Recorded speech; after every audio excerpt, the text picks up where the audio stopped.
Now, right before we get started, I do want to preface the video by stating that I actually still liked Resident Evil 8 Village. If anything, the things that I'm going to be discussing on this list are things that I think that either they should have omitted or that they should have gone a completely different direction. But in any case, the first thing on the list is the fact that Resident Evil 8 kind of retroactively fixed the bad writing that was in Resident Evil 7. Now, what I mean by that is that in Resident Evil 7, we've all played it. We all know about that really ludicrous game mechanic, and so much so that it actually became a meme of people basically, referring to Ethan, always getting his limbs chopped off, or the fact that he could just stick it back and he could just staple it and everything was okay.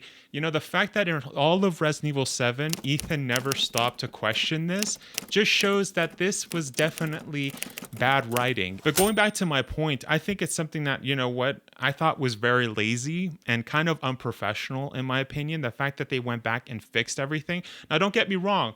I like the solution that they proposed. I like that they made Ethan basically infected. That really explained a lot of things.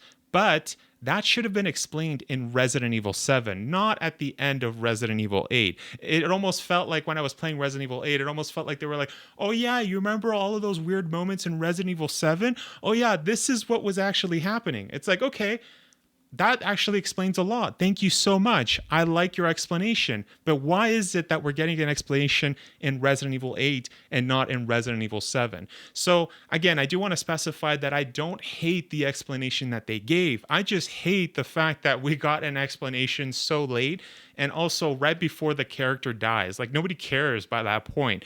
And for me personally, I did not really care a lot about Ethan, especially the fact that we don't see his face. But anyways, yeah, that's something that I didn't like. Now, the second thing that I actually found really confusing, and this is kind of being a little nitpicky, but let me know in the comments if you also encountered this when you first played Resident Evil 8. But if we remember, right at the beginning of Resident Evil 8 Village, we actually have Mia, or to be honest, it's not really Mia, it's actually Miranda, as we come to later know. There's that weird scene at the beginning where Mia or slash Miranda is actually explaining to Ethan and Rose. She's reading Rose a folktale of the local area.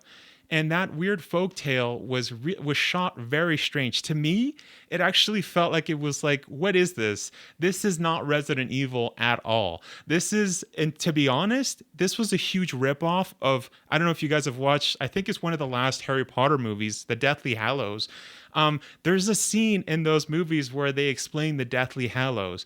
And that scene, and if you look at Resident Evil 8 Village's introduction scene, it almost seems like it's the same thing. Like, it was definitely a ripoff of the Harry Potter scene. On top of that, it almost felt a little kind of like The Nightmare Before Christmas. Now, I don't have an issue with that. I don't have an issue with those scenes in those movies. That's fine. It doesn't matter. But what I do kind of find really weird is that I never thought that I would see that scene in a Resident Evil game. And again, let me know if you guys also felt this when you played Resident Evil 8 Village. I thought it was weird. Like, I was like, what is this thing doing here?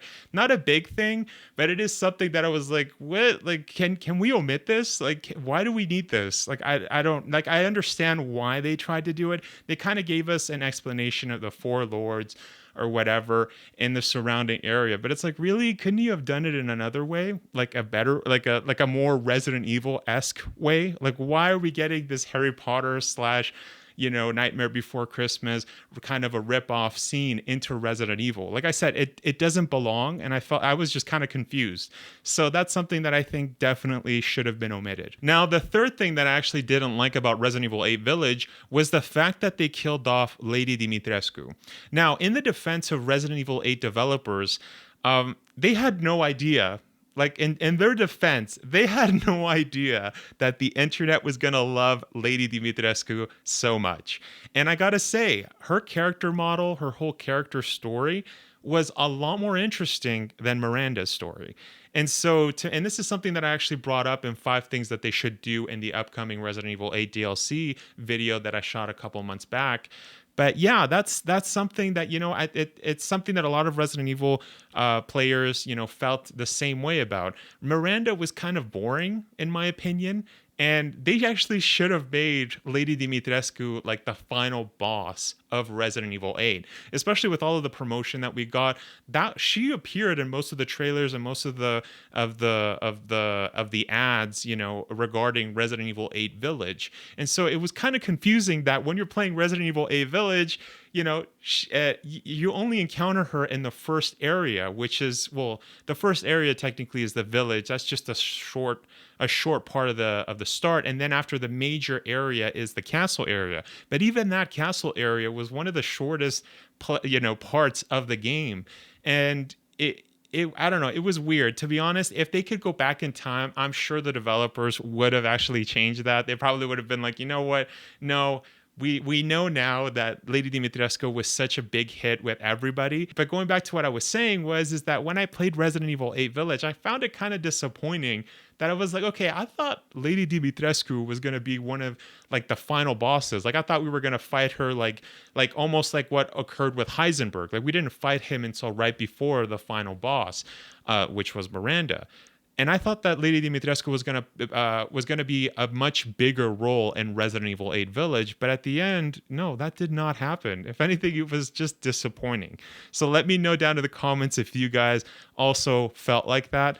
But yeah, that to me, that's something that if we could go back in time, with all of the information that we know now, I think Resident Evil 8 Village could have even been a better game, in my opinion. But also, real quick, if this is your first time here, consider subscribing because I post Resident Evil videos every single week. And if you do subscribe, let me know down in the comments and I'll give you a shout out like I'm doing right now. But in any case, let's get back to the video. So the fourth thing that I actually did not like about Resident Evil 8 Village was definitely the fact, again, this is just poor storytelling, and I think personally, I think Resident Evil 7 and Resident Evil 8 suffered from this the most out of all of the Resident Evil games. Again, as I stated before, if we look at the lore of Resident Evil or just the story, the overall story, there's a lot of plot holes in Resident Evil. As somebody that's a Resident Evil, YouTuber, I encounter that all the time. And this is something that I've stated before in the past. Personally, it almost feels like the Japanese people, they have great story ideas. Like whether it's anime, whether it's movies, whatever, manga, whatever, or video games. I think that they actually have a really great start to stories. Like they have some of the best stories out there. Story ideas, like the concept of it. But the execution, for some weird reason, there's a lot of plot holes. It doesn't matter, like I was just saying, it doesn't matter if it's anime, if it's movies, if it's shows, if it's video games. There's always major plot holes in their stories. I don't know. That's just something that I've felt. And like I stated in that other video, it reminds me a lot of like the Metal Gear Solid franchise. I'm a huge fan of Metal Gear Solid, and they suffer from that a lot as well. I would actually say that Hideo Kojima is a great filmmaker or director or creative director for games. But when it comes to the execution of the stories, it always seems like there's plot holes. I don't know. Again, that's just my personal opinion. But anyways, going back to what I was saying is that one of the things that I did not like about Resident Evil 8, and I'm sure a lot of you will agree with me here, is the fact that when you start with Resident Evil 8, the first thing that happens is Chris comes in the door, shoots Mia, right, with all of the Wolf Squad. They shoot Mia down, kidnap Rose, and they kind of just take you there and they knock you out without explaining to you at all anything about what's happening.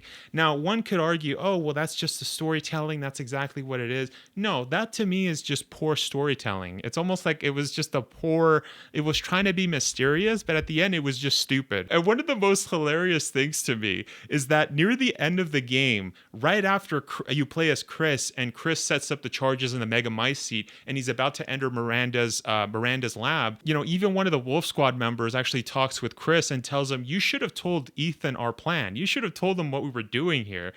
And to me, that is just one of the weirdest things ever, because again, who decided, I don't know whose idea it was to have Chris not be upfront with Ethan from the beginning of the game.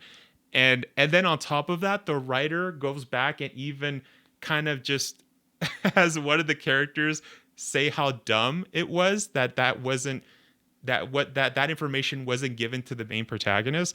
I don't know. To me, that's just one of really, it's just bad storytelling. And again, to try to make it mysterious, to try to keep us in suspense, to try to keep us, like what's going on here, what's happening. It was just confusing. And to be honest, it was dumb. It was not a great explanation at the end why Chris did not just explain. And again, I thought that was really lazy. And the fact that Chris even gets told by, again, whoever wrote that dialogue for the actor to actually say, yeah, you should have told them.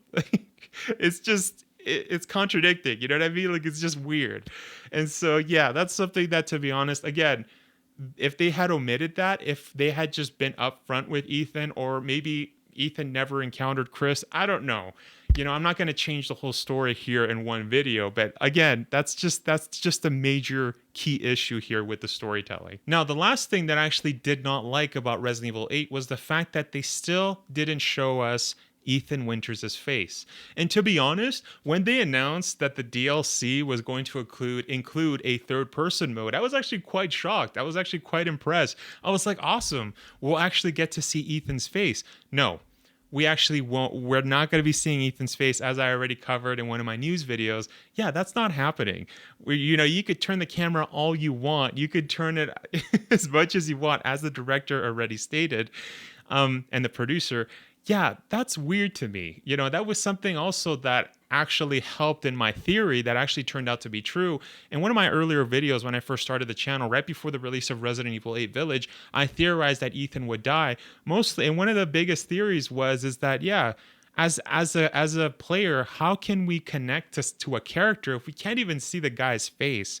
That's weird. You can't really connect. Now, I do want to state that there is a lot of people in the community, right? There is a fan base for Ethan Winters. But for me, and I think a lot of other people in the community, they felt the same way. I thought Ethan was a basic character. I did not like him at all. I didn't grow attached to him. And that's something that I also stated in that theory video. I could understand the appeal, the fact that, oh, we're now playing as just some random person, a person that isn't powerful, that he's not a zombie veteran, he's not a professional like Leon or Chris, which you've honestly had way too many games with them being the main protagonist of. So yeah, I can understand that it was almost like a refreshing take on Resident Evil, that, okay, we're not playing an old veteran here. No, we're playing a brand new character that has never had an experience of an outbreak or of any sort in his life. So I can understand the appeal there. But as a player, I did not like that whole aspect of it. And that's actually something that the director actually stated in that DLC when they were talking about the third person and that we weren't going to be able to see Ethan's face. Yeah, the producer or the director stated in that interview that, yeah, Resident Evil 7, we always wanted to have the player kind of be in the shoes of the character, almost like an RPG, if you will. I mean, that's what I kind of undertook from that interview. That was kind of the idea behind including first person in Resident Evil 7 as well as Resident Evil 8. And that's something that I think, to be honest, I didn't think that was not executed in the best way, mostly due to the fact that if you're going to have the player be in the character's shoes and you kind of want to add, I guess, that RPG aspect, or that RPG aspect of you putting your identity into the character, well, then you got to let us decide. If we look at other gaming companies where there's RPGs or even first-person RPGs, like, for example, like Bethesda, Fallout series, or Skyrim, or again, like I was just saying with like BioWare with Mass Effect, Dragon Age, any RPG out there, they actually give you a chance to pick and decide what route you want to take, how you respond to the other characters in the game. But in Resident Evil 7, the only option that they gave us, the only RPG-esque option that they gave us was, do you want to save your wife, or do you want to save some random chick that you only met like a couple of hours ago? And so, again, it's really weird that they never showed us his face. It's something to this day that I actually didn't like. And I'm actually super glad. I'm super glad that the Winters family saga, or whatever you want to call it, is coming to an end. Because to be honest, I was a little concerned about the future of Resident Evil if we were going to get another game that was going to include Ethan again. Well, if you guys enjoyed this video, then click this video if you guys want to see my 5 ideas of what I think they should have done for Resident Evil 8 DLC. Thanks for watching.